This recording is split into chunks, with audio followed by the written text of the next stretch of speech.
Well, for more on Mr. Kenyatta's inauguration, Jill Craig, VOA East Africa correspondent, joins me live via Skype from Nairobi. We just listened to President Kenyatta there, Jill, kind of promising to strengthen the ties that bind Kenyans.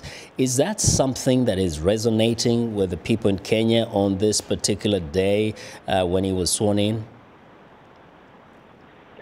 Yes, well, as you know and as you've mentioned, this election season has been particularly contentious for Kenyans, and I don't think that at this point his message of reconciliation is being heard by probably at least half of the electorate, or roughly half of the electorate. I will say, though, that Kenyatta has, for his part, made that same, given that same message both today at the inauguration. He said it at the acceptance speech for the second time that he was given the nomination, and also for the first time that the Electoral Commission announced him as the candidate back in August. So that is a message that's been that he has been using, and I think that most Kenyans are just hoping that he does follow through on it.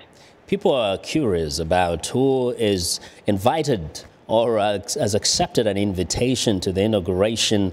It looked like some key presidents across the country and other people perhaps from the rest of the world were missing.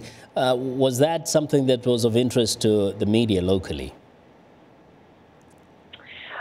I think that was of interest probably last week. Well, I'm sorry, when Mr. Kenyatta's team, I believe, was accused of asking some foreign leaders for a congratulatory message. That definitely did make the media sensation, the media rounds.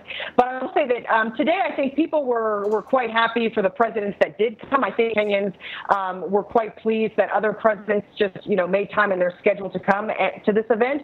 And you had presidents from, obviously in the region, you had the leaders from Uganda, Somalia, Djibouti, South Sudan, which some may question a bit as to why the South Sudanese leader had time in his schedule right now with so much going on in his country to come to the inauguration. But I do think the Kenyans for today were just quite pleased to have such a glitterati grouping at their president's inauguration. But also there was some excitement outside of the stadium. The police engaged other Kenyans. What was it like? Was it significant, that particular event and the disruption by the police? Yes, I will say that outside the stadium, it was quite chaotic. You had many people, and I wouldn't hesitate, I wouldn't want to venture a guess as to how many, at least hundreds of people pushing their way to get in because they desperately wanted to see the inaugural ceremony. When they did this, the police forced them back with tear gas. Then they pushed ahead again. And I saw on a few occasions people literally just running into the gate once it's open. And there were about, I'd say, 6 or 7 police on horseback and then a few other policemen on foot trying to control that crowd, and they were unable to do so, so they started firing tear gas. Later on, yes, there was a stampede.